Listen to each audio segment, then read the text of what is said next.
Ninth class maths. और इसमें अब हम करेंगे मेंसुरेशन, जिसको हम नॉर्मली कहते हैं सरफेस एरिया एंड वॉल्यूम्स। ठीक है, तो यहाँ पर हम बात करेंगे थोड़ा सा सरफेस एरिया वॉल्यूम के बारे में। ठीक है, तो ध्यान रखना इस चैप्टर का दूसरा नेम होता है मेंसुरेशन। क्या नेम होता है इस चैप्टर का दूसरा नेम? मेंसुरेशन। ठीक है, तो इस चैप्टर की दो खासियतें, एक तो ये है कि ये चैप्टर काफी लेंथी है क्योंकि काफी सारी एक्सरसाइज है, मेरे ख्याल से 7-8 एक्सरसाइज हैं इस चैप्टर के बारे में। तीसरी बात ये है कि ये चैप्टर मुश्किल नहीं है। प्रॉब्लम यहाँ पर ये है कि तुम्हें उस टॉपिक से रिलेटेड फॉर्मूला पता होना चाहिए। अगर तुम्हें फॉर्मूला पता होगा तब तो क्वेश्चन बहुत आसानी से हो जाएगा, लेकिन अगर तुम्हें फॉर्मूला मालूम नहीं है तब प्रॉब्लम हो सकती है। अगर तुम्हें उस टॉपिक का फॉर्मूला नहीं पता है तो तुम्हें प्रॉब्लम होगी। ठीक है, लेकिन अगर फॉर्मूला मालूम है, कंसेप्ट मालूम है, तो क्वेश्चंस तुम बहुत आसानी से कर पाओगे। ठीक है, तो शुरू करते हैं। और इस चैप्टर में शुरू करने से पहले मैं सबसे पहले वही लिखवा रहा हूं, सारे फॉर्मूले कौन कौन से टॉपिक हमें पढ़ने हैं। ठीक है, तो सबसे पहले फर्स्ट टॉपिक लिखो। हाँ, पहले मैं सारे फॉर्मूले लिखवा रहा हूं, ठीक है, फिर उसके बाद करेंगे एक्सरसाइज। ठीक है, तो हेडिंग डाल देना फॉर्मूले। हाँ, पहला फॉर्मूला तुम्हें लिखना है, टॉपिक डाल दो। पहला टॉपिक है क्यूबॉइड। क्या बोला जाता है? क्यूबॉइड। देखो, क्यूबॉइड को बनाना बहुत आसान है, क्यूबॉइड बनाने में कोई बहुत बड़ी बात नहीं है। तुम्हें ये तो मालूम ही है रेक्टेंगल क्या होता है। रेक्टेंगल मतलब जिसमें चारों एंगल कितने डिग्री के होते हैं? 90 डिग्री के।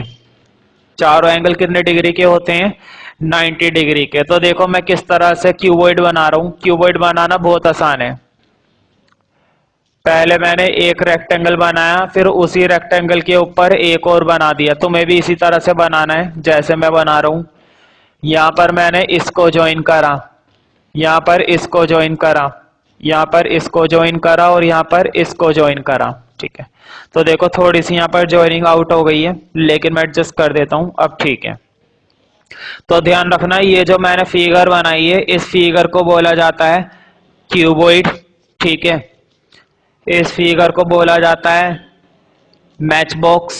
कई बार क्वेश्चन हमें क्या बोलेगा? Match box. तो जब भी वो बोलेगा मैच बॉक्स, इसका मतलब वो किसकी बात कर रहा है? क्यूबॉइड की। ठीक है, कई बार इस फिगर को बोला जाता है रूम। ठीक है, मतलब वो एक रूम की बात कर रहा है, तो इसका मतलब वो किसकी बात कर रहा है? क्यूबॉइड की।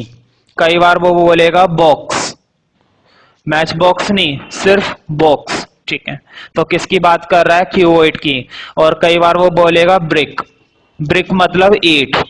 मतलब मैंने ये जितनी भी चीजें लिखवाई है ना, इन सबकी शेप कैसी होती है? क्यूबॉइड होती है। इन सबकी शेप किस तरह की मानी जाती है? क्यूबॉइड। अब क्यूबॉइड में जो डायमेंशन होती है वो लिख लो। देखो क्यूबॉइड में ये वाली जो डायमेंशन होती है, ये वाली बोर्ड पे देखो, ये वाली डायमेंशन, इसको रिप्रेजेंट किया जाता है एल से। एल का मतलब होता है लेंथ। ठीक है, ये जो डायमेंशन होती है ये वाली, इस डायमेंशन को रिप्रेजेंट किया जाता है ब्रेथ से, ये होती है बी। और ये जो बीच में है ये वाली, इसको रिप्रेजेंट किया जाता है एच से, ये होती है हाइट। ये क्या मानी जाती है? इस शेप की हाइट। तो कितनी डायमेंशन होती है? Length, breadth, height. इसका मतलब कितनी डायमेंशन है हमारे पास? 3 डायमेंशन है। ठीक है, तो इनके कुछ फॉर्मूले होते हैं। पहला फॉर्मूला लिखो इसके लिए, स्मॉल ए करके लिखना। पहला होता है curved surface area. Curved surface area, जिसको मैं अक्सर शॉर्ट में बोले करूंगा CSA। तो देखो कर्व्ड सरफेस एरिया का फॉर्मूला क्या होता है? कर्व्ड सरफेस एरिया का फॉर्मूला होता है ये 2L + B × H।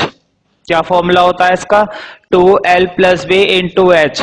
L का मतलब है ये लेंथ, बी का मतलब है ये बेस मतलब ब्रेथ, और एच का मतलब है ये हाइट। ठीक है, तो ध्यान रखना इसको बोला जाता है कट सरफेस एरिया क्यूबॉइड का। क्यूबॉइड का कट सरफेस एरिया का फॉर्मूला होता है ये। हाँ, इसका एक दूसरा नेम भी लिख लो, कई बार क्वेश्चन तुम्हें ये भी बोलेगा, लेटरल सरफेस एरिया।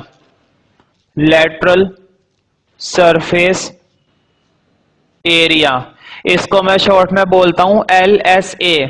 तो एक ही बात है, चाहे तुम CSA बोलो चाहे LSA बोलो, दोनों का मतलब कट सरफेस एरिया ही होता है, और दोनों का फॉर्मूला भी यही होता है। एक नाम और लिख लो, इसी को इस नाम से भी बोला जाता है, एरिया ऑफ 4 वॉल्स।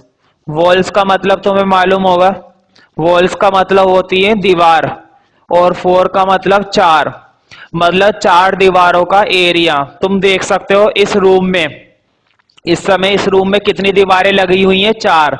तो इन चारों दीवारों ने कितना एरिया घेर रखा है वो कैसे पता चलेगा, इसी फॉर्मूले से। मतलब 4 दीवारों का अगर तुम्हें एरिया निकालना है, 4 वॉल्स का एरिया निकालना है, तब भी तुम्हें कौन सा फॉर्मूला लगाना पड़ेगा, 2L + V × H, ये वाला फॉर्मूला तुम्हें यूज करना पड़ेगा। ठीक है, तो ये तो हो गया कट सरफेस एरिया। अब इसका लिखो टोटल सरफेस एरिया। तो टोटल सरफेस एरिया बहुत आसान होता है इसका। तो देखो नीचे स्पेस खत्म हो गया है, पहले मैं इस वाले पार्ट को रब कर रहा हूं, फिर लिखते हैं।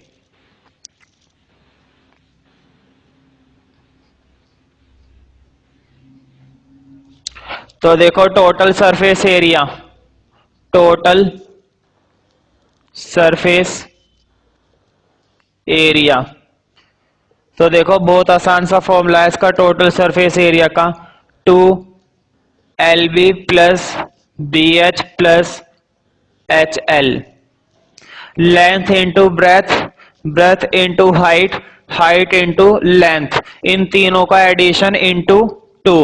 ठीक है, एक और लिख लो, 3 चीजें होती हैं।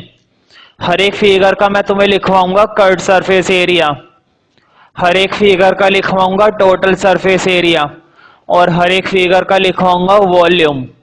ठीक है, हर एक टॉपिक की कितनी चीजें लिखनी पड़ेंगी तुम्हें, 3, cut surface area, total surface area और वॉल्यूम, तब जाके वो एक टॉपिक खत्म होगा। ठीक है, तो अब तुम्हें लिखना है, ध्यान रखना टोटल सरफेस एरिया को शॉर्ट में मैं TSA भी बोलता हूं।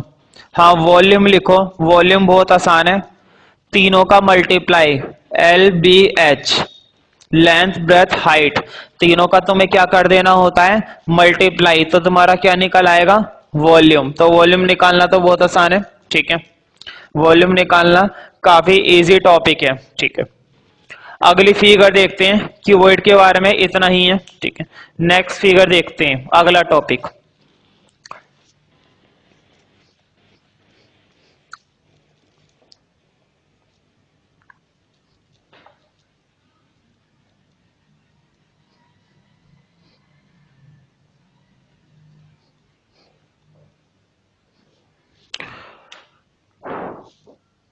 तो सेकंड डाल दो, अगली फिगर का नेम मैं लिखवा रहा हूं क्यूब, अगली फिगर का नेम है क्यूब।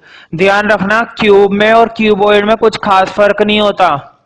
तुम्हें मालूम होगा जब मैंने क्यूबॉइड बनवाना शुरू करा था तो मैंने पहले तुम्हें याद दिलाया था रेक्टेंगल, मतलब क्यूबॉइड किससे बनता है, रेक्टेंगल से। तुम्हें याद भी होगा मैंने पहले एक रेक्टेंगल बनाया था, फिर उसके ऊपर दूसरा रेक्टेंगल बनाया था।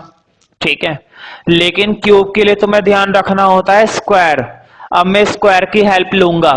अब देखो मैंने पहले एक स्क्वायर बनाया, स्क्वायर का मतलब इसकी चारों साइडें कैसी होती हैं, बराबर होती हैं। उसी स्क्वायर के ऊपर मैंने एक और स्क्वायर इस तरह से लगा दिया, फिर से वही काम कर रहा हूं, ज्वाइन कर दिया। तो अब जो फिगर तैयार हुई है उसको मैं क्या बोलना पसंद करूंगा, क्यूब।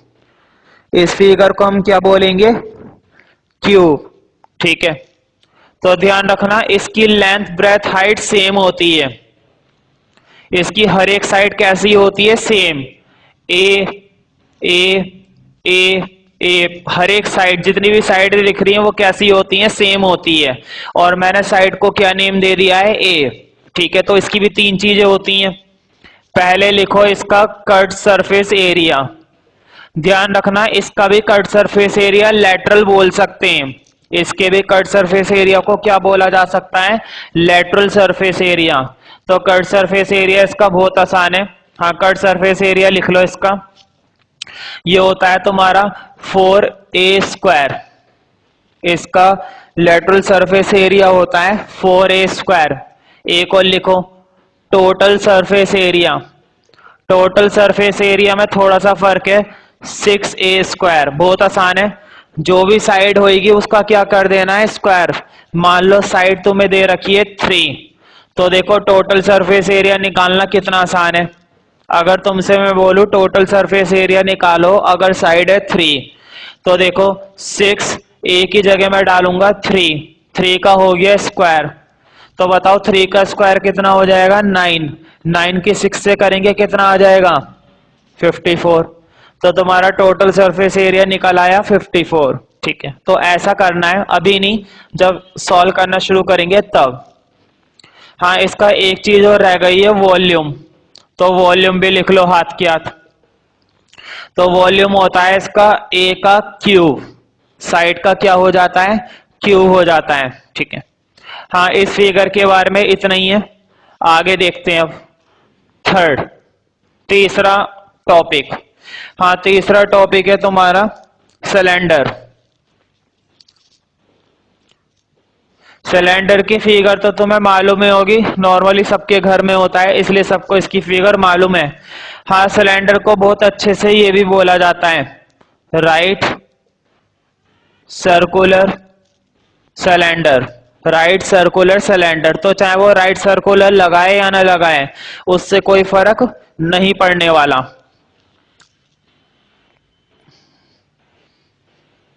तो इसकी फिगर बना लेते हैं। देखो इसकी फिगर बहुत आसान होती है बनाना। ये हो गया ऊपर का, ये हो गया नीचे का। ठीक है, तो देखो इसकी भी 3 चीज है, ये ध्यान रखना, ये जो मैंने ऊपर नीचे सर्कल बना रखे हैं ना, सिलेंडर के ऊपर और नीचे जो सर्कल बना रखे हैं, इन सर्कल की कुछ रेडियस होती है। जो रेडियस ऊपर वाले की होगी वही रेडियस किसकी होती है, नीचे वाले की। मतलब रेडियस कैसी होती है, सेम। इनकी जो रेडियस होती है वो कैसी होती है, सेम। और ये जो बीच में इनको मैं ज्वाइन करूंगा, ये मानी जाती है इसकी हाइट। यहाँ पर h का मतलब क्या होता है, हाइट। और ये जो r लिखा हुआ है, इन r का मतलब क्या होता है, रेडियस। ठीक है, तो इसके भी 3 टॉपिक होते हैं, cut surface area, total surface area और वॉल्यूम। तो पहले देखते हैं इसका कट सरफेस एरिया। तो देखो कट सरफेस एरिया इसका होता है 2πr(h). फॉर्मूला तुम्हें ध्यान रखना है, याद कर लेना। नेक्स्ट क्लास में क्वेश्चंस तभी समझ में आएंगे जब तुम्हें फॉर्मूले इन सब के याद होंगे, वरना नहीं समझ में आने वाले।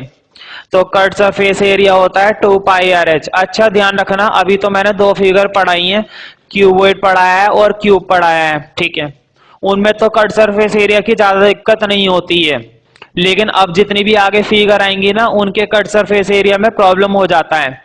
क्वेश्चन अगर हमें कह देगा कि कट सरफेस एरिया निकालो, तब तो कोई प्रॉब्लम ही नहीं है, कट सरफेस एरिया ही निकालेंगे। लेकिन बाय चांस अगर क्वेश्चन ने कहा है सरफेस एरिया निकालो, तो सरफेस एरिया तो 2 होते हैं, कट भी होता है, टोटल भी होता है। अब क्वेश्चन ये कि हम कौन सा निकालें, टोटल सरफेस एरिया निकाले या कट सरफेस एरिया निकाले, क्योंकि क्वेश्चन ने सिर्फ हमसे क्या बोला है, सरफेस एरिया निकालने को। ठीक है, तो ध्यान रखना, हम कब निकालेंगे, हम कब कर्व निकालेंगे और कब टोटल निकालेंगे, इसके पीछे कुछ लॉजिक होती है। देखो कर्व का मतलब क्या होता है, कर्व का मतलब होता है किसी भी फिगर को बनाने की शेप। देखो अगर मैं बात कर रहा हूं सिलेंडर की, तो देखो सिलेंडर को जो बनाने की भार भार की शेप है, सिर्फ भार भार की शेप, ये वाली। कर्व का मतलब होता है ये भार की शेप। अगर मैं तुमसे बोल रहा हूं कि किसी पिलर तुमने देखे होंगे, लंबे लंबे जो खंबे होते हैं सड़कों पर, पाइप जो होते हैं, पिलर्स जो होते हैं, खड़े हुए खंबे जो होते हैं, उस पर पेंट करना है, तो बताओ पेंट उसके अंदर भी करोगे या बाहर ही बाहर किया जाता है।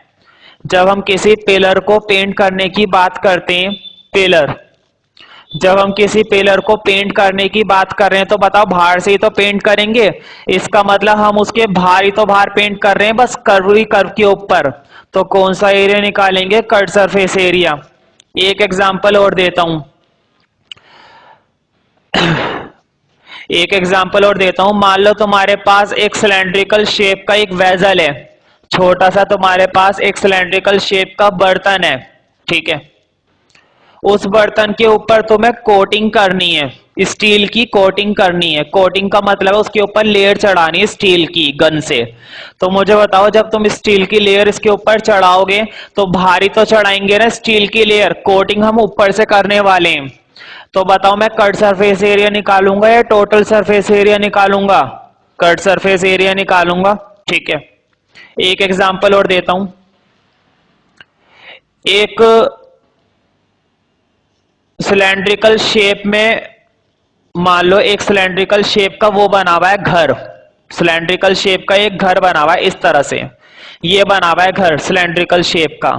इसको डेकोरेट करना है, इसके ऊपर हमें क्या लगाना है? टेंट लगाना है। इसके चारों ओर हमें क्या कवर करना है? टेंट।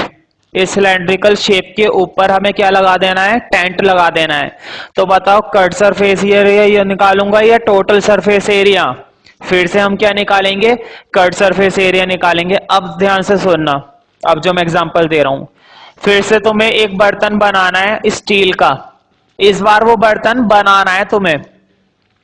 तो मुझे बताओ, जब हम स्टील का बर्तन बनाना चाहते हैं और दोनों तरफ से उस बर्तन को बंद करना है, उसका ऊपर का सिरा भी और नीचे का सिरा भी बंद करना है, तो मुझे बताओ जब तुम स्टील से उस बर्तन को बनाओगे तो कर्व का तो लगेगा ही लगेगा, ये आ गया कर्व का। बताओ ऊपर का सर्कल भी बनाना पड़ेगा ना, ऊपर का एक गोल सर्कल भी बनाना पड़ेगा, और नीचे से भी बंद करना है तो नीचे का भी एक सर्कल बनाना पड़ेगा। तो बताओ कर्ल लगाऊं या टोटल लगाऊं? अब तो तुम कौन सा एरिया लगाना पसंद करोगे? टोटल, क्योंकि तुम्हें ये वेजल ऊपर से भी बंद करना है नीचे से भी बंद करना है। पेंट की बात नहीं हो रही, अब तो इसको बनाने की बात हो रही है। तो नीचे भी एक सर्कल मतलब एक स्टील का टुकड़ा लगाना पड़ेगा और ऊपर भी एक सर्कल मतलब एक स्टील का टुकड़ा लगाना पड़ेगा। तो बताओ कट सरफेस एरिया के साथ साथ हमें ऊपर और नीचे दो सर्कल लगाने पड़ेंगे ना। अब देखो टोटल का एरिया बनेगा कैसे, बोर्ड पे देखना। टोटल सरफेस एरिया का फॉर्मूला बनाना बहुत आसान है, बोर्ड पे देखो। कर्व तो था ही, कर्व में तो कोई दिक्कत नहीं है, तो कट सरफेस एरिया तो आएगा ही आएगा, प्लस दो एरिया और आएंगे। देखो कौन कौन से आएंगे, एक तो ऊपर वाले का सर्कल और एक नीचे वाला सर्कल। बताओ सर्कल का एरिया क्या होता है? नहीं पता तो याद रखना, सर्कल का एरिया होता है पाई आर स्क्वायर। तो मुझे बताओ पाई आर स्क्वायर ऊपर और पाई आर स्क्वायर नीचे, तो कितने pi R square? 2 pi R square ना। तो ये आ गया तुम्हारा 2 पाई आर स्क्वायर। बोर्ड पे देखो, जब मैं इस सर्कल इस सिलेंडर को बनाने वाला था तो बनाने का मतलब है नीचे से भी बंद करना है और ऊपर से भी बंद करना है, यानी कि मुझे ऊपर भी एक सर्कल की प्लेट लगानी पड़ेगी और नीचे भी एक सर्कल की प्लेट लगानी पड़ेगी। इसका मतलब टोटल बन गया। खैर जब क्वेश्चन करेंगे तब तुम्हें ज्यादा समझ में आएगा कि अब हम टोटल कब लगाएं और कर्व कब लगाएं। फिलहाल टोटल का फॉर्मूला लिख लो, इसका टोटल सरफेस एरिया का फॉर्मूला ये होता है। हाँ इसका वॉल्यूम और लिख लो, वॉल्यूम में तो कोई प्रॉब्लम नहीं है। वॉल्यूम होता है पाई आर स्क्वायर एच, वॉल्यूम का फॉर्मूला होता है पाई आर स्क्वायर एच, ठीक है। जब क्वेश्चंस, जिसको अभी समझ में नहीं आया कि कब टोटल लगाएं कब कर्व लगाएं, जब क्वेश्चंस करेंगे तब मैं एक बार फिर से बताऊंगा, तब समझ में आ जाएगा, कोई प्रॉब्लम वाली बात नहीं है उसमें, ठीक है। अब मैं बनवाऊंगा कोन, ठीक है। तो तुम्हें फिगर का नेम डाल देना है, नंबर डालना है डी, चौथी फिगर है क्योंकि, तो इसको मैं कहता हूं कोन। कोन जैसे आइसक्रीम का कोन होता है ना, वही चीज बिल्कुल। तो एक कोन बना लो, ये बना लिया कोन, ये तो बन गया तुम्हारा कोन, ठीक है। तो मुझे बताओ ये जो नीचे एक छोटा सा सर्कल बना हुआ है, इस सर्कल की क्या होनी चाहिए? एक रेडियस होनी चाहिए, तो रेडियस बना देते हैं। तो देखो बोर्ड पे, ये मैंने बना दी इसकी एक रेडियस, और यहां से लेकर ऊपर तक की ये चीज, ये जो होती है ना नीचे वाले पॉइंट से लेकर ऊपर तक की चीज ये होती है इसकी हाइट, जिसको मैं शो करता हूं एच से। क्या होती है ये इसकी हाइट, ठीक है। और ये जो बाहर तिरछी लाइन जा रही है, ध्यान रखना यहां पर इसका भी एक रिलेशन है। ये जो तिरछी लाइन गई है ना बाहर वाली, इसको बोला जाता है लेंथ, एल से रिप्रेजेंट किया जाता है। इसको नॉर्मली बोलते हैं स्लांट हाइट। ये भी क्या मानी जाती है हमारी हाइट, स्लांट हाइट। स्लांट का मतलब होता है टेढ़ी और हाइट का मतलब हाइट। मतलब ये वाली हाइट कैसी होती है, टेढ़ी होती है, दिखाई दे रहा होगा। ये वाली हाइट तो तिरछी जा रही है और बीच वाली हाइट सीधा जा रही है ना। तो अब इसके फॉर्मूले पर आ जाते हैं। तो तीन चीजें ही होती हैं, एच, एल और आर, ठीक है। तो लिखो इसका कट सरफेस एरिया। इसका कट सरफेस एरिया बहुत आसान है। अब मैं शॉर्ट में लिखूंगा हर बार सी एस ए, ठीक है। तुम भी लिख सकते हो शॉर्ट में सी एस ए, और पेपर में भी लिख सकते हैं शॉर्ट में सी एस ए, कोई दिक्कत नहीं है, टेस्ट में भी लिख सकते हो। तो सी एस ए का फॉर्मूला तो मैं मालूम है, सी एस ए का फॉर्मूला होता है पाई आर एल। देखो पाई तो तुम्हें मालूम ही है, आर का मतलब यहां पर क्या है रेडियस, एल का मतलब क्या है स्लांट हाइट। एल का मतलब यहां पर क्या माना जाता है स्लांट हाइट। अब लिखो टोटल सरफेस एरिया। तो टोटल सरफेस एरिया का फॉर्मूला होता है, देखो पाई आर एल तो है ही, टोटल सरफेस एरिया के अंदर पाई आर एल तो आएगा ही आएगा, ठीक है। मुझे बताओ बोर्ड पे देखो, मैंने उस दिन बताया था कट सरफेस एरिया की हम जब बात करते हैं तो कट सरफेस एरिया कहने का मतलब उसके कर्व का एरिया। तो देखो ये जो कोन मैंने बनाया, मैं रफली नीचे बनाता हूं। अब ये जो कोन मैंने बनाया इसके कर्व का एरिया, ये है कर्व केवल। ये जो मैंने बोल्ड करा है ये क्या माना जाएगा इसका कर्व। अगर मैं कह रहा हूं ना कट सरफेस एरिया, तो कर्व के एरिया का मतलब है ये कर्व का एरिया केवल, ठीक है। लेकिन अब मैं टोटल कह रहा हूं तो कर्व का तो एरिया आएगा ही आएगा, साथ ही साथ इस सर्कल का भी आएगा। जब मैं बात कर रहा हूं ना टोटल की, तो टोटल के अंदर कट सरफेस एरिया तो शामिल होता ही है, लेकिन उसके साथ साथ ये जो नीचे सर्कल बना हुआ है ना, इस सर्कल का एरिया भी आ जाता है, क्योंकि टोटल का मतलब है पूरी फिगर का एरिया और कर्व का मतलब है सिर्फ कर्व का एरिया, ठीक है। तो सर्कल का एरिया तुम्हें मालूम है, सर्कल का एरिया होता है पाई आर स्क्वायर। क्या होता है पाई आर स्क्वायर। अब फिर से वही क्वेश्चन है कि कब हम कर्व लगाएंगे और कब हम टोटल लगाएंगे, और फिर से मैं वही एग्जांपल्स दूंगा। अब बोर्ड पर देखो, मान लो तुमने शादी के लिए, किसी की शादी है, शादी के लिए एक टेंट हाउस बुक करा है। एक क्या बुक करा है टेंट हाउस, और वहां पर है ना तुम्हें टेंट लगवाना है और इस तरह से लगवाना है कि कोनिकल शेप हो। टेंट कैसा लगवाना है कोनिकल शेप में लगवाना है। तो मुझे बताओ टेंट ऊपर से कोनिकल बनाया जाएगा ना इस तरीके से, या नीचे भी बिछाएंगे। नीचे कभी कुछ नहीं बिछाया जाता, नीचे तो दरी वगैरह बिछाई जाती है, ठीक है। टेंट जो बनाया जाता है वो ऊपर से बनाया जाता है सिर्फ। तो मुझे बताओ टेंट की जो शेप बनेगी वो सिर्फ ये बनेगी ना, या नीचे भी एक सर्कल बिछवाओगे। नीचे हम कोई सर्कल नहीं बिछाएंगे, टेंट में हम नीचे कुछ नहीं बिछाते हैं, नीचे तो कारपेट वगैरह बिछा दिया जाता है। टेंट लगता है ऊपर के एरिया में, ठीक है, ऊपर से ढकना पड़ता है, नीचे से कुछ नहीं होता। तो मुझे बताओ कट सरफेस एरिया लगाऊंगा या टोटल सरफेस एरिया लगाऊंगा। सिर्फ कट सरफेस एरिया लगेगा ना, क्योंकि सिर्फ बात हो रही है ऊपर की, सर्कल की बात नहीं हो रही है। अब मैं एक एग्जांपल और देता हूं। मान लो एक गिलास है, हालांकि गिलास तुम्हें मालूम होगा इस तरह की शेप का तो कभी नहीं होता है, इस तरह की शेप का गिलास कभी भी नहीं होता। रीजन ये, इसमें पानी तो पिया जा सकता है लेकिन ये टिकेगा नहीं। अगर इस गिलास को उठाकर मैं ऐसे रख दूं तो नोक के नीचे ये गिर जाएगा, ठीक है। खैर ये मुद्दा नहीं है कि गिलास होता है नहीं होता, मुद्दा ये है जो मैं बताने वाला हूं। मुझे बताओ अगर गिलास है तो ऊपर से तो खुला ही होगा, वरना बनाने का फायदा ही क्या है। अगर मैं ऊपर से भी उसका सर्कल बंद कर दूंगा तो क्या कोई फायदा उस गिलास को बनाने का, पानी कैसे भरा जाएगा। इसका मतलब है गिलास ऊपर से खुला है। अब मुझे बताओ इस कोन को हमें बनाना है, और कोन को बनाने के लिए मेरे पास अच्छी खासी स्टील है, स्टील का बहुत सारा मटेरियल है मेरे पास, जिससे मैं ये क्या बनाने वाला हूं गिलास। तो मुझे बताओ अगर इस गिलास को बनाने के लिए मुझे स्टील का इस्तेमाल करना है तो मैं कट सरफेस एरिया लगाऊंगा या टोटल सरफेस एरिया। बोर्ड पे देखो। अब जब तुम इस ग्लास को बनाने वाले हो तो मुझे बताओ, इसी में तो स्टील का इस्तेमाल करोगे इधर, और स्टील का इस्तेमाल यहां पर होगा। क्या बीच में कोई सर्कल बनाओगे स्टील के लिए? कोई सर्कल की बिल्कुल भी जरूरत नहीं है। केवल क्या बनाया जाएगा, साइड का कर्व बनाया जाएगा। ठीक है, बीच में तो सर्कल जब तुम बंद करते हैं ना उसको, तब बनाना पड़ता। ठीक है, तो बताओ कट सरफेस एरिया या टोटल सरफेस एरिया? अब समझ में आ रहा होगा। अब हम लगाएंगे कट सरफेस एरिया। ठीक है, तो तुम्हें पता चल जाएगा कि कब कट लगाना है, कब टोटल। अभी तो मैं रफ एग्जांपल बता रहा हूं। अगर बाय चांस अभी भी समझ में नहीं आ रहा है कि कब कर्व लगाएं और कब टोटल लगाएं, तो जब हम इसके क्वेश्चंस करेंगे एक्सरसाइज में, तब समझ में आ जाएंगी सारी बातें। ठीक है, अभी जितना आ रहा है उतना बढ़िया है, नहीं आ रहा है कोई बात नहीं है। जब क्वेश्चंस करेंगे, इसके एक्सरसाइज करेंगे, तब ये सारी बातें क्लियर हो जाएंगी। अब इसका एक चीज और लिख लो, वॉल्यूम। तो वॉल्यूम का फॉर्मूला होता है इसका पाई आर स्क्वायर एच 1/3। हाँ, ये फॉर्मूले तुम्हें याद रखने। नेक्स्ट क्लास में जब ये सारे फॉर्मूले याद हो जाएंगे तब जाके क्वेश्चंस करने में मजा आएगा, वरना गड़बड़ हो जाएगी। ठीक है, तो इतना नोट कर लो। अगली फिगर देखते हैं कौन के बाद।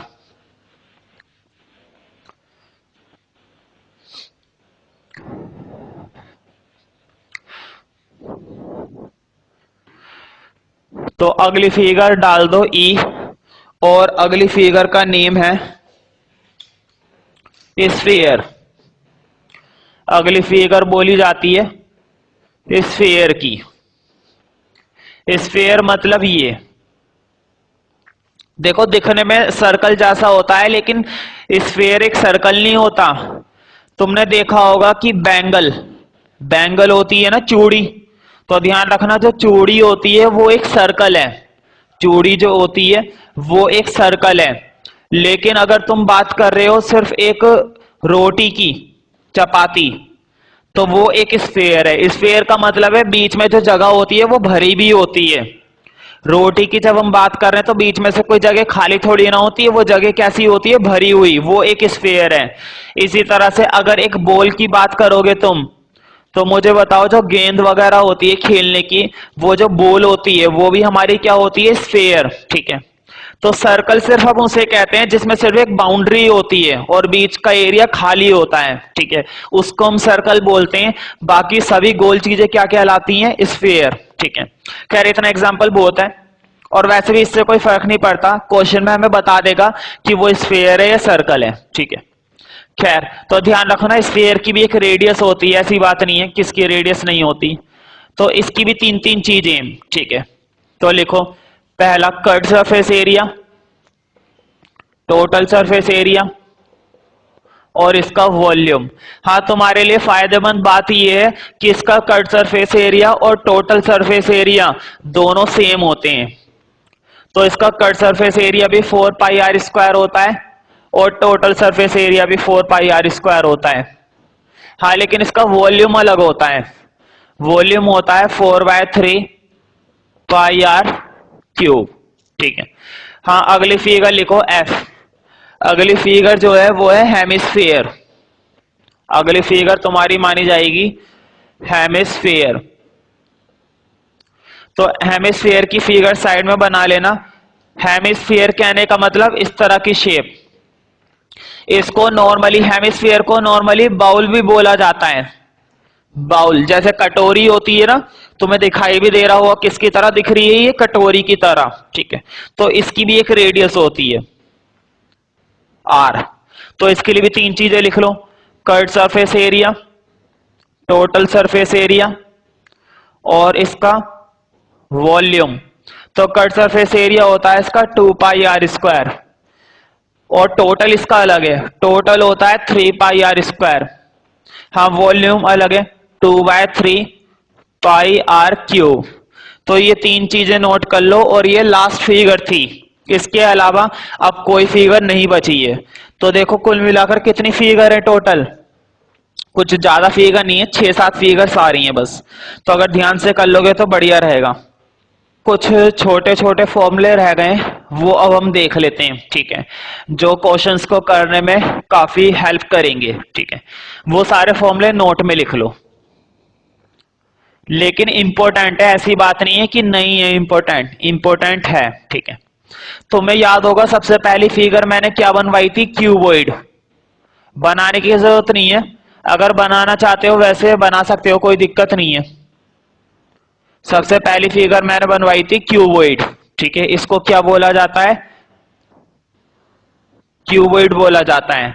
तो क्यूबॉइड में तीन चीजें होती है, तुम्हें मालूम है, इसमें होती है लेंथ, ब्रेथ और हाइट, ठीक है। तो कई बार है ना इसका डायगोनल पूछ लिया जाता है, कई बार क्यूबॉइड का क्या पूछ लिया जाता है, डायगोनल, ठीक है। तो डायगोनल का इसका फॉर्मूला होता है और बहुत आसान फॉर्मूला है, तो एक फॉर्मूला लिख लो, डायगोनल ऑफ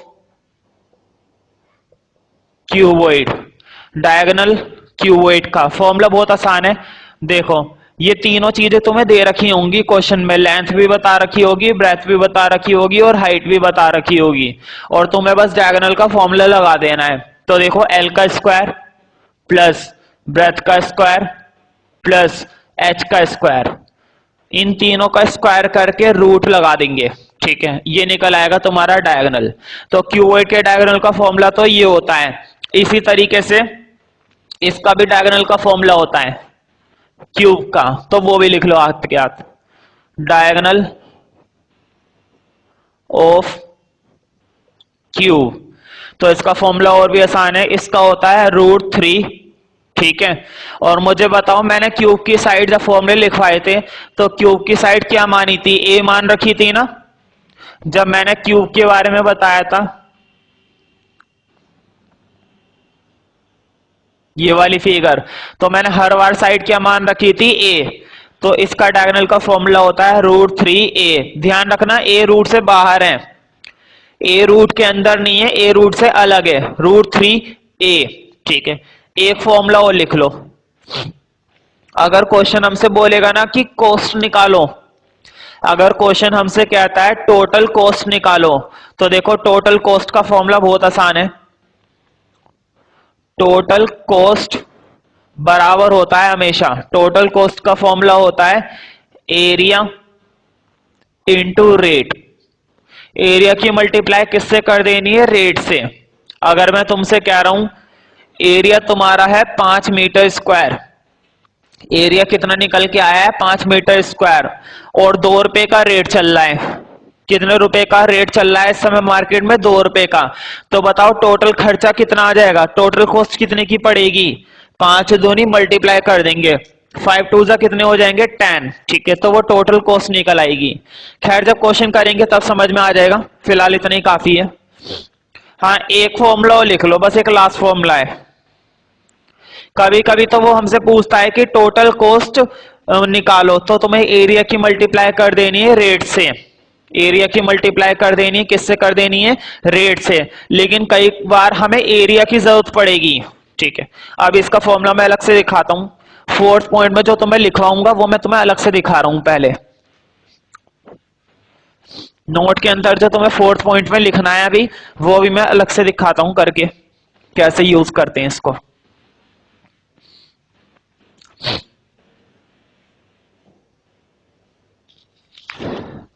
तो देखो अगर उसने हमें टोटल कॉस्ट दे रखी है पहले से ही, अगर उसने हमें टोटल कॉस्ट दे रखी है और रेट भी दे रखा है, तो ध्यान रखना अगर टोटल कॉस्ट को रेट से डिवाइड कर दोगे, अगर टोटल कॉस्ट को रेट से डिवाइड कर दोगे तो वो निकल आएगा उसका एरिया। क्या निकल आएगा, उसका एरिया निकल आएगा, ठीक है। तो फिलहाल इस फॉर्मूले को लिख लो, जब यूज करेंगे तब ज्यादा समझ में आएगा, ठीक है। तो अब स्टार्ट करते हैं 13.1, और काफी इजी चैप्टर है अगर फॉर्मूले याद होंगे तो, ठीक है। तो एक्सरसाइज डाल दो,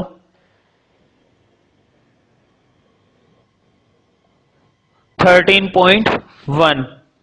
13.1 में क्वेश्चन नंबर 1 देखते हैं, ठीक है। 13.1 में क्वेश्चन नंबर तुम्हारा 1। अब प्लास्टिक बॉक्स, मुझे बताओ इस क्वेश्चन के अंदर बात हो रही है बॉक्स की, और तुम्हें मालूम है बॉक्स हमारा क्या होता है, क्यूबॉइड होता है। बॉक्स हम किसे बोलते हैं? क्यूबॉइड को। तुम्हें सारी बातें याद रखनी है, जितनी भी बातें मैंने फॉर्मूले लिखते समय बोली थी। अगर वो बातें याद नहीं होंगी तो क्वेश्चन भी समझ में नहीं आएगा। ठीक है, तो तुम्हें पहले से ही मालूम है जो बॉक्स होता है हमारा वो क्या होता है? क्यूबॉइड। तो देखते हैं। A plastic box 1.5 metre long. मुझे बताओ लेंथ कितनी दे दी? 1.5 मीटर लॉन्ग, 1.25 मीटर वाइड। हाँ, वाइड का मतलब होता है ब्रेथ। ये जो वाइड होता है ना, WIDE, इसका मतलब होता है ब्रेथ। तो हमें ब्रेथ दे रखी है और कितनी दे रखी है? 1.25 metre and 65 centimetre deep. Deep का मतलब है जितना गहरा है वो। ठीक है, तो इसका मतलब होता है हाइट। ये जो डीप बताता है ना, डीप का मतलब क्या होता है हमारा? हाइट। अगर नहीं पता तो छोटा सा लिख लिया करो टॉप पर। वाइड का मतलब होता है ब्रेथ, और ब्रेथ को किससे रिप्रेजेंट करते हैं? बी से।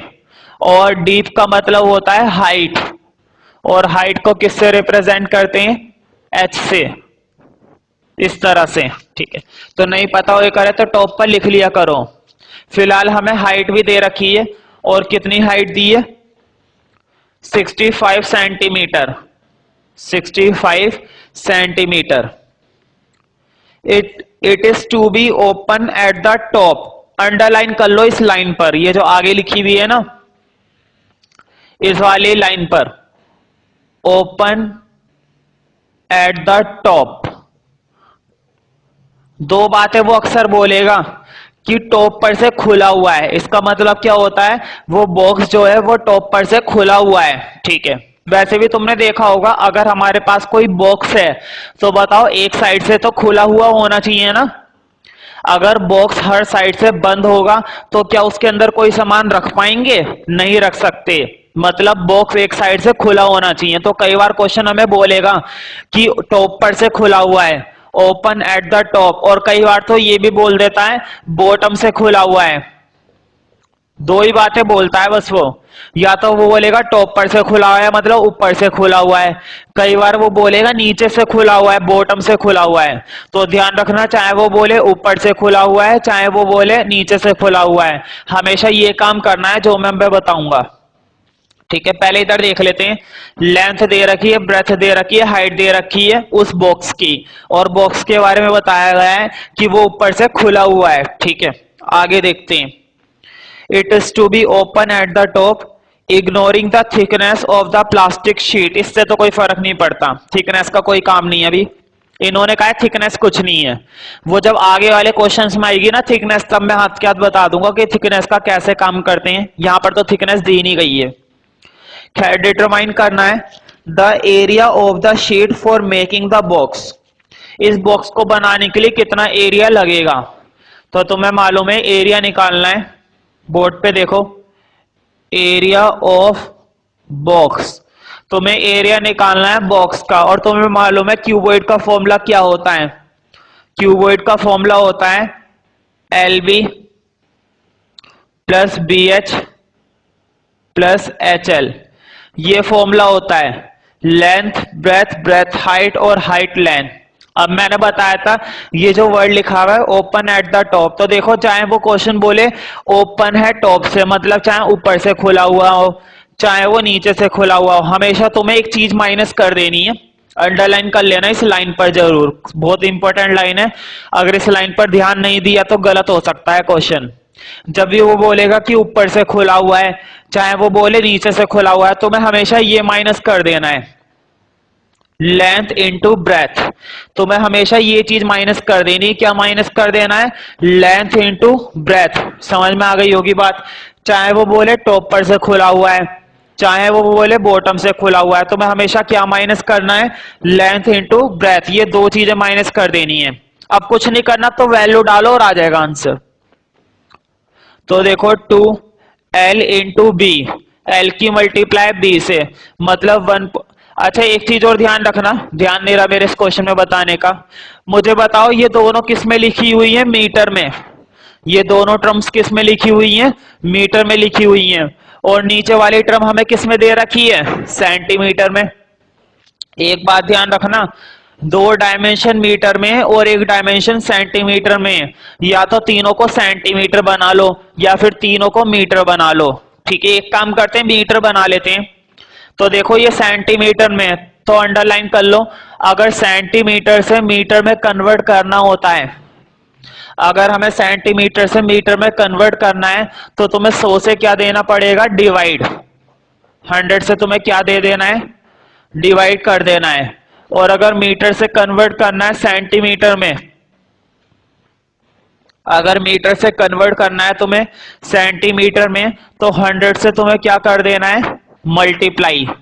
तो इन कुछ बातों का ध्यान रखना तुम। ठीक है, सेंटीमीटर से मीटर में कन्वर्ट करने के लिए 100 से डिवाइड देंगे और मीटर से सेंटीमीटर में जाने के लिए 100 से मल्टीप्लाई देंगे।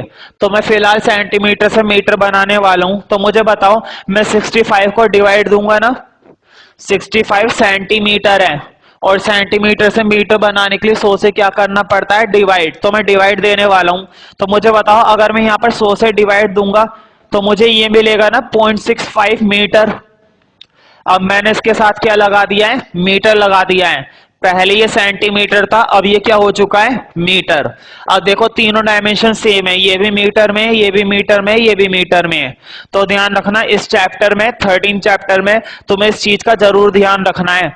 वो जरूर एक दो चीजें अलग दे देते हैं ताकि बच्चे जल्दबाजी में ले ले और गलत हो जाए, ऐसा नहीं करना है। तीनों डायमेंशन तुम्हें कैसे बनानी है, सेम, एक जैसी। ठीक है, हाँ आंसर सेम आता है, चाहे सारी सेंटीमीटर हो चाहे सारी मीटर हो। ठीक है, तो फिलहाल शुरू करते हैं। अब देखो, लेंथ इंटू ब्रेथ, एल का फॉर्मूला था 1.5, ब्रेथ का फॉर्मूला, ब्रेथ की वैल्यू है 1.25 प्लस ब्रेथ की वैल्यू है 1.25, हाँ एच। अब ये वाली हाइट नहीं लेनी है हमें, अब हाइट लेनी है ये वाली मीटर वाली, तो हाइट की वैल्यू है 0.65 प्लस, अब h इंटू एल, तो बताओ हाइट है 0.65 और l है हमारे पास 1.5। ये कर दो ब्रैकेट क्लोज, और जो एल भी बाहर लिखा हुआ है उधर तो इतना स्पेस बचा नहीं है, तो मैं नीचे लिख रहा हूं, तो तुम्हें माइनस करना है एल इंटू बी, और एल कितना है 1.5 और ब्रेथ कितनी है हमारे पास 1.25। ठीक है, ये आ गई, दिखाई दे रहा होगा तुम्हें।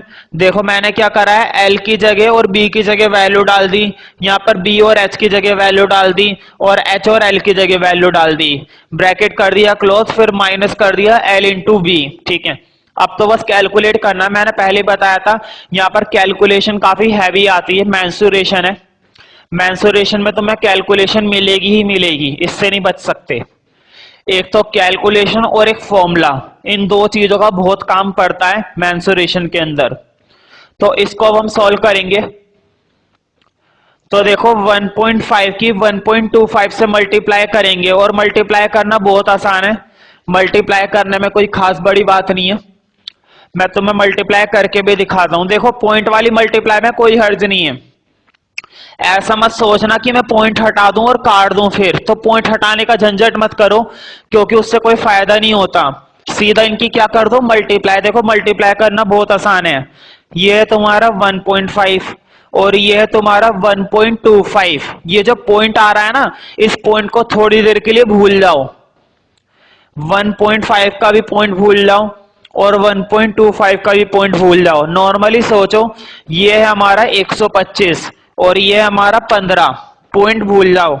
ये हमारा क्या लिखा हुआ है 125 और ये क्या लिखा हुआ है 15, मल्टीप्लाई दे दो, 125 की 15 से मल्टीप्लाई। पॉइंट को मैं थोड़ी देर के लिए भूल गया, तो पहले मैं इनकी मल्टीप्लाई देने वाला हूं, और मल्टीप्लाई देना तो बहुत आसान है।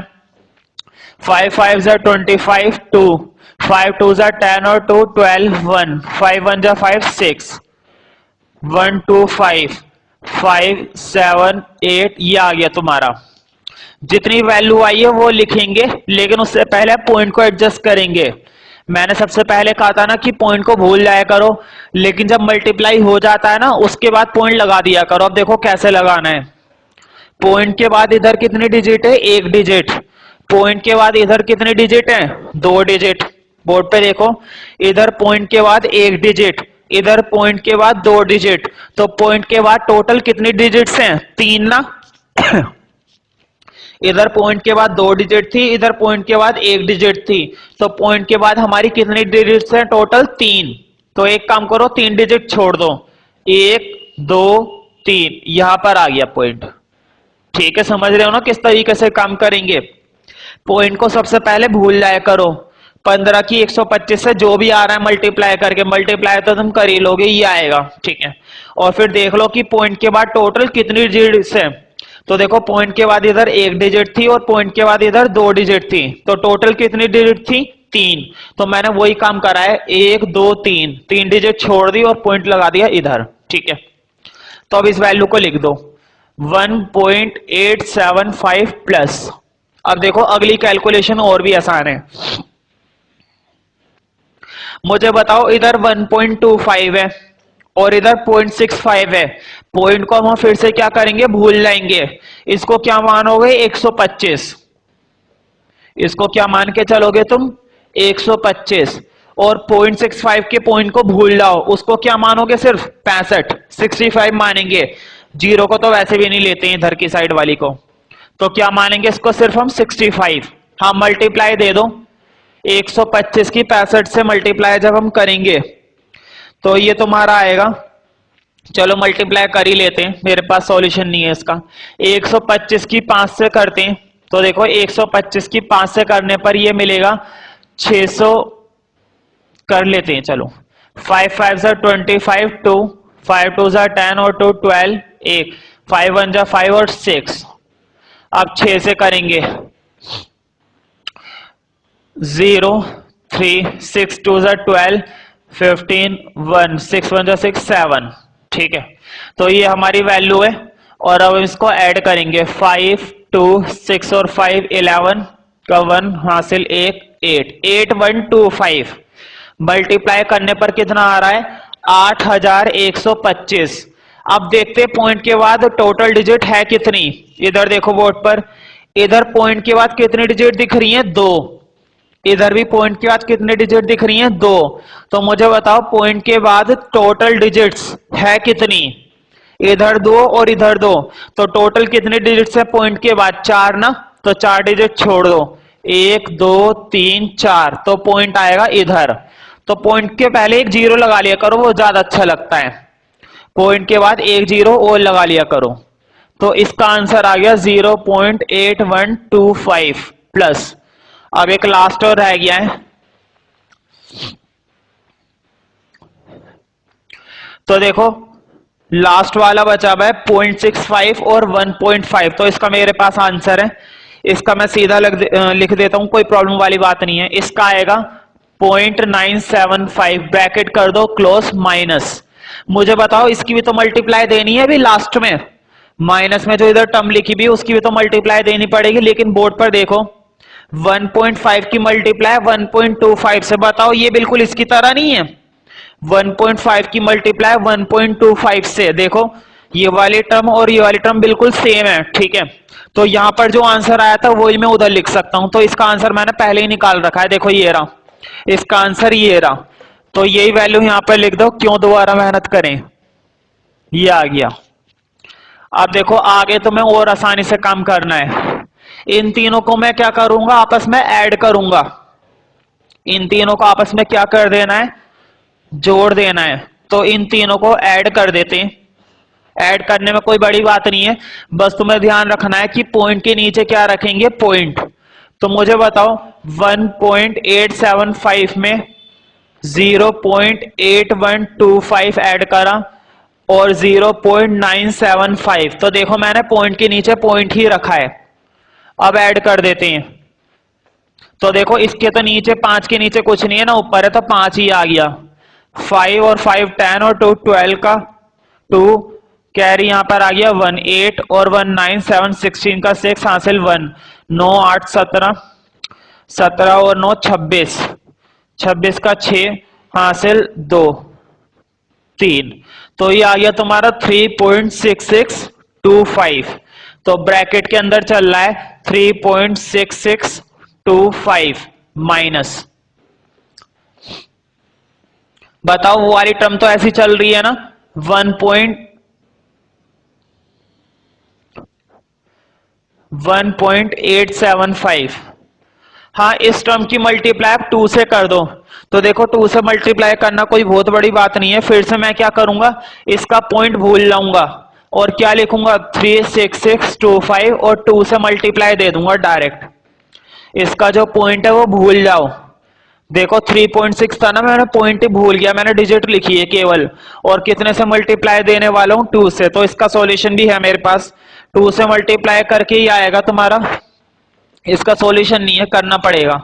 5 2 10 की 0 हासिल 1 और 2 2 4 और 5 12 1 6 2 12 13 के 3 हासिल 1 3 2 6 और 1 7। अब मुझे बताओ पॉइंट क्या टोटल डिजिट्स है कितनी, 1 2 3 4, इधर भी उतनी ही छोड़ेंगे, 1 2 3 4, ये आ गया पॉइंट इधर हमारा। तो देखो पहला क्वेश्चन है इसलिए मैं इतनी कैलकुलेशन करके दिखा रहा हूं, वरना ज्यादातर कैलकुलेशन तुम खुद से करो वो ज्यादा बढ़िया है, वरना गड़बड़ हो सकती है। मैं तो कर दूंगा लेकिन तुम्हें करनी चाहिए। तो देखो ये आ गया और माइनस कर देना है 1.875। तुम्हें ये वाली वैल्यू इसमें से क्या कर देनी है, माइनस। माइनस करने का तरीका फिर से वही है, पॉइंट के नीचे पॉइंट लिखना।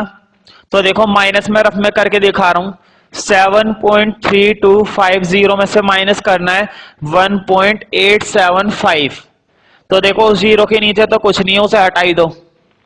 5 में से 5 गया 0, 12 में से 7 गया 5, 12 में से 8 गए 4 और इधर 6 में से 1 गया 5।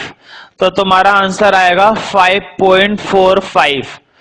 हाँ, इधर इस जीरो की कोई वैल्यू नहीं होती, पॉइंट के बाद जीरो की कोई वैल्यू नहीं होती, तो मैंने उसे लिखा ही नहीं है यहां पर। ठीक है, तो एरिया तो निकल आया हमारा, एरिया तो हमारा निकल आया। ठीक है, अब देखो इसका सेकंड पार्ट भी है। सेकंड पार्ट में मेरे ख्याल से कॉस्ट पूछ रखी है, और कॉस्ट निकालना बहुत आसान है, ज्यादा बड़ी बात नहीं है कॉस्ट निकालने में, क्योंकि कॉस्ट का फॉर्मूला मैंने बता रखा है। कॉस्ट का फॉर्मूला होता है एरिया इंटू रेट। क्या फॉर्मूला होता है कॉस्ट का, एरिया इंटू रेट। तो देखो एरिया तो निकाल ही लिया है हमने, रेट क्वेश्चन में दे रखा है, देखते कितना रेट दिया है क्वेश्चन में।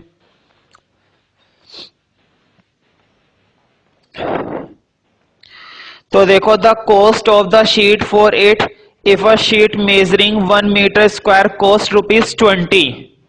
उसने हमें रेट दे रखा है 20 रुपए का। मुझे बताओ 1 मीटर स्क्वायर का रेट कितना दे रखा है, 20 रुपए। ठीक है, तो एरिया हमारे पास आया हुआ है। और एक चीज ध्यान रखना, जब भी एरिया निकालो तो यूनिट लगाना बिल्कुल मत भूलना, वरना मार्क्स कट जाएंगे, आधा नंबर चला जाता है यूनिट ना लगाने का। तो इसके साथ यूनिट लगा देना, मीटर स्क्वायर। एरिया के साथ हमेशा यूनिट आती है स्क्वायर में, मीटर स्क्वायर। ठीक है, हाँ अब निकाल दो टोटल कॉस्ट। टोटल कॉस्ट में हमें एरिया तो ये रहा, क्या फॉर्मूला होता है, एरिया इंटू रेट, एरिया की मल्टीप्लाई रेट से। तो देखो एरिया तो ये था और रेट कितना बता रखा है 20 रुपए, मल्टीप्लाई दे दो। मल्टीप्लाई देने के लिए मैं फिर से वही वाली बात बोलूंगा, पॉइंट को बिल्कुल भूल जाओ। ये 5.45 नहीं लिखा, ये 545 लिखा हुआ है, तो पॉइंट इसका भूल जाओ, इसको लिखो 545 और 20 से मल्टीप्लाई दे दो इसकी। हाँ, 20 से मल्टीप्लाई करने के बाद पॉइंट को एडजस्ट कर देना। तो मैं फाइनल आंसर लिख रहा हूं, इसका आंसर आएगा कंप्लीट 109। ठीक है, 2। ठीक है, the length breadth height of a room 5 metre 4 metre 3 metre. हमें लेंथ ब्रेथ हाइट दे रखी है, मतलब हमें क्या क्या दे रखा है, एल ब्रेथ और क्या बताई गई है, हाइट। और क्या क्या दे रखी है, 5 4 3। ये है 5 मीटर, ये है 4 मीटर और ये है 3 मीटर। ठीक है, respectively. Find the cost of the white washing the walls. देखो क्वेश्चन में लिखा हुआ है find the cost of white washing the walls of the room. मुझे बताओ, मैंने जब क्यूबॉइड पढ़ाया था तो मैंने बताया था इसको रूम भी बोलते हैं। क्यूबॉइड को क्या क्या बोला जाता है? बॉक्स बोला जाता है, रूम बोला जाता है, ब्रिक बोला जाता है। ब्रिक मतलब ईंट, या मैच बॉक्स बोला जाता है, माचिस की डिब्बी। ठीक है, तो अगर उसने रूम बोल रखा है तो रूम का मतलब भी क्या है? रूम का मतलब भी क्या है? क्यूबॉइड। और वैसे भी कितनी डायमेंशन दी है? 3, और 3 डायमेंशन उसी में ही होती है क्यूबॉइड में। ठीक है, तो क्वेश्चन ने हमसे बोला है कि इसकी वॉल्स को पेंट करना है ना। देखो इसमें लिखा हुआ है find the cost of white washing the walls. हमें इसकी वॉल्स को क्या करना है? पेंट करना है। एंड द सीलिंग, और सीलिंग को भी पेंट करना है। मुझे बताओ, जब हम पेंट करने, इस समय मान लो ये जो इस समय तुम बैठे हुए एक रूम है ना। इस रूम के अंदर कितनी दीवारें हैं? 4 दीवारें हैं, एक इधर, एक इधर, एक सामने, एक इधर। तो कितनी दीवारें बताई गई हैं? 4। और इन चारों दीवारों को क्या करना है? पेंट करना है। मुझे बताओ, इन चारों दीवारों को हमें क्या करना है? पेंट। ठीक है, तो मुझे बताओ चारों दीवारों का जो एरिया है, चारों दीवारों का जो एरिया है वो निकालना पड़ेगा ना, क्योंकि चारों दीवारों पर हमें क्या करना है? पेंट। और 4 दीवारों का एरिया का फॉर्मूला मैंने लिखवाया था। मैंने बताया था ना, एरिया ऑफ 4 वॉल्स, क्यूबॉइड वाली फिगर के अंदर ही मैंने लिखवा रखा है एरिया ऑफ 4 वॉल्स। नाम बदल बदल के लिखवाए थे। ठीक है, और देखो इसमें लिखा हुआ है और भी पेंट करना है हमें सीलिंग को। देखो लिखा हुआ है व्हाइट वॉश करना है वॉल्स को। वॉल्स को तो व्हाइट वॉश करना ही है, साथ ही साथ हमें सीलिंग को भी व्हाइट वॉश करना है। सीलिंग समझते हो? सीलिंग का मतलब होता है छत। छत को भी पेंट करना है हमें, छत को भी क्या करना है? पेंट करना है। तो देखो बोर्ड पे पहले लिखना एरिया, एरिया ऑफ 4 वॉल्स। तो ये तो तुम्हें मालूम ही है, 4 दीवारों का एरिया का फॉर्मूला होता है 2 into L plus B into H. ये फॉर्मूला होता है। 4 दीवारों को पेंट करने का जो एरिया होता है वो ये होता है। 4 दीवारों को पेंट करने का एरिया क्या होता है? 2l plus B into H. ठीक है, तो बताओ 4 दीवारों पर तो हमें पेंट करना ही करना है, साथ ही साथ सीलिंग पर भी तो करना है। तो देखो सीलिंग का मैंने एरिया लिखवाया था, नहीं लिखवाया होगा। सीलिंग के एरिया में कुछ खास बड़ी बात नहीं है, अभी लिख लेते हैं। लिखो एरिया ऑफ सीलिंग, हमेशा यही लगाना है। सीलिंग का जो एरिया होता है वो बहुत आसान है, L into B. Length into क्या कर देंगे हम? ब्रेथ कर देंगे, और बहुत आसान चीज है, अब कैलकुलेट करते हैं। तो बोर्ड पे देखना, पहले मैं इस वाले को कैलकुलेट कर रहा हूं। मुझे बताओ 2 तो ऐसे ही रहेगा, L प्लस बी। बोर्ड पे देखो L कितना बताया गया है? 5, और ब्रेथ कितनी बताई गई है? 4। और 5 और 4 को मैं क्या कर दूंगा? जोड़ दूंगा, है ना। यही तो करने वाले हैं ना, L प्लस बी करना है। लेंथ है 5 और ब्रेथ है 4, और 5 4 को जब हम जोड़ेंगे तो कितना आएगा? 9। मैं डायरेक्ट लिख दूं तो कोई दिक्कत नहीं होगी। और बाहर क्या चल रही है? हाइट। हाइट भी लिख दो, हाइट कितनी है? 3। अब मुझे बताओ, अगर मैं इन तीनों को मल्टीप्लाई दूंगा तो कितना आएगा? देखो 9 2 18, और 18 की 3 से करेंगे, 18 की 3 से करेंगे, ये आएगा तुम्हारा 54 मीटर स्क्वायर। कितना एरिया आ गया 4 दीवारों का? 54 मीटर स्क्वायर। ठीक है, अब ये और निकाल लेते हैं, एल इंटू बी। मुझे बताओ लेंथ कितनी है? 5, और ब्रेथ कितनी है? 4। तो दोनों की मल्टीप्लाई दे दो, 5 की 4 से मल्टीप्लाई करेंगे, कितना आएगा? 20 मीटर स्क्वायर। तो मुझे बताओ, अगर मैं टोटल एरिया की बात करूं तो टोटल एरिया जो मुझे व्हाइट वॉश करवाना है वो कितना आएगा? तो मुझे बताओ, ये तो था 4 दीवारों का एरिया, और ये था केवल सीलिंग का एरिया। दोनों को जोड़कर टोटल एरिया आ जाएगा ना।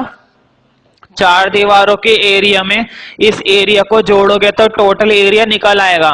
तो दोनों को जोड़कर टोटल एरिया निकालते हैं। मुझे बताओ 54 और 20 में ऐड करेंगे तो 74 बनेगा ना। ये आ गया एरिया। अब देखो आगे पूछिए, रेट भी दे रखा था इस क्वेश्चन में, तो कॉस्ट पूछी थी ना, फाइंड द कॉस्ट। देखो लिखा हुआ है find the cost of white washing the walls. Of the room and the ceiling. Cost बतानी थी हमें, चार दीवारों को पेंट करने की कॉस्ट और सीलिंग को पेंट करने की कॉस्ट। और तुम्हें मालूम है कॉस्ट का फॉर्मूला क्या होता है? कॉस्ट का फॉर्मूला तो बहुत आसान है। कॉस्ट का फॉर्मूला होता है एरिया इंटू, एरिया की मल्टीप्लाई किससे करते हैं? रेट से। तो मुझे बताओ, एरिया तो निकाल रखा है 74 ये रहा, और रेट हमें बताया है इस क्वेश्चन में।